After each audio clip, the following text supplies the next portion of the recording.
Amigos e amigas, nós tínhamos visto no primeiro vídeo, capítulo 1 e 2 da carta aos Hebreus, como uma tentativa de mostrar Jesus superior aos anjos.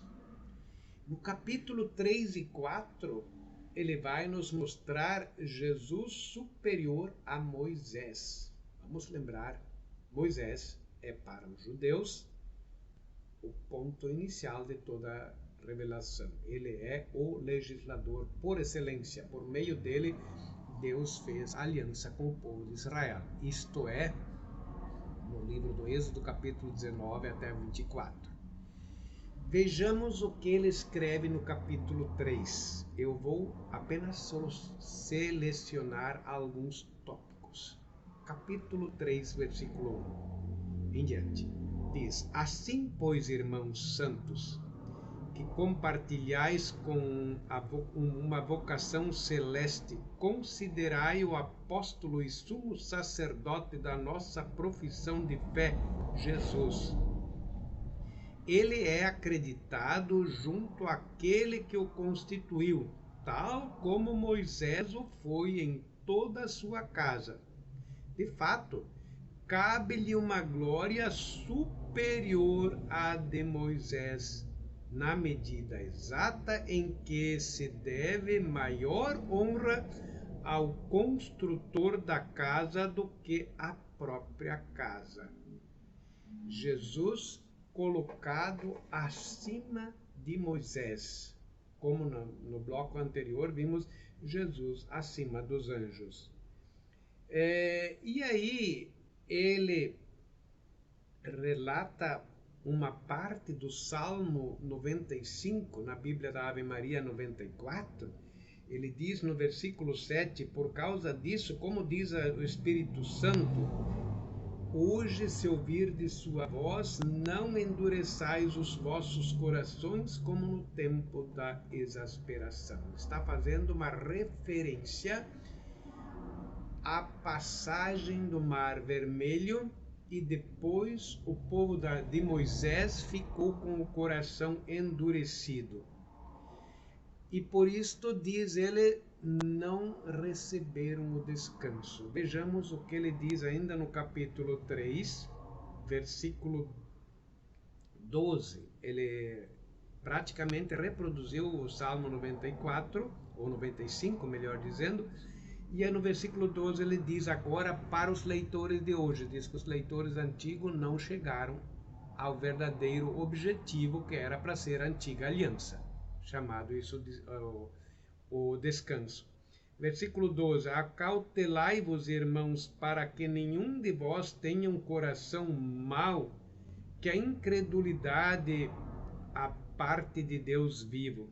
Mas encorajai-vos uns aos outros dia após dia, enquanto durar a proclamação do hoje, a fim de que ninguém dentre vós se endureça, enganado pelo pecado. De fato, eis que nos tornamos companheiros de Cristo, contanto que nos mantemos firme até o fim em nossa posição inicial.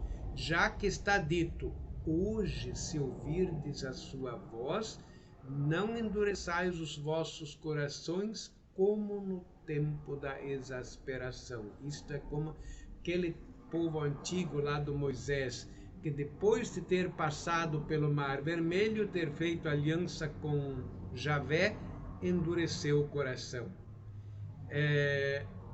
Pergunta no versículo 16, quais são de fato os que ouviram e provocaram a exasperação? Não são todos os que saíram do Egito graças a Moisés? E contra quem se encolerizou ele durante os 40 anos? Não foi contra os que tinham pecado, cujos cadáveres tombaram no deserto? E quem jurou que não entrariam no seu repouso, senão a esses rebeldes?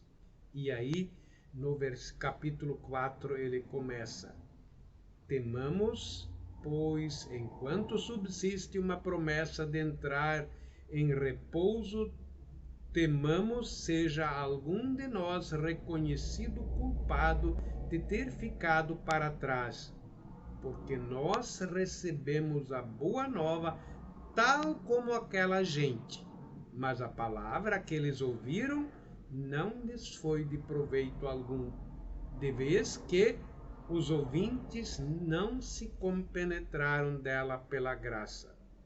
Nós que abraçamos a fé, nós entramos no repouso do qual ele disse: pois eu jurei na minha cólera, veremos se eles entram no meu repouso, tendo seguramente a sua obra sido consumada desde a criação do mundo.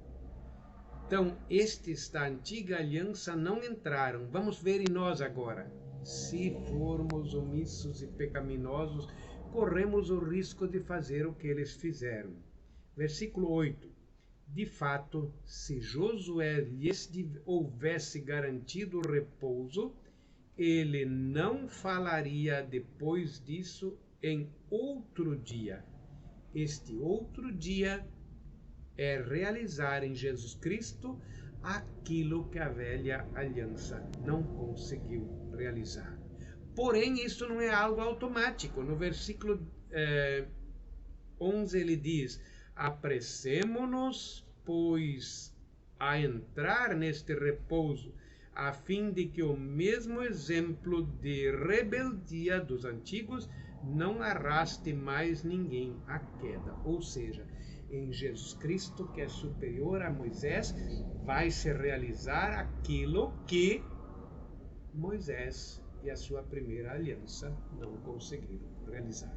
Jesus é superior aos anjos, Jesus é superior a Moisés. Paz e bem.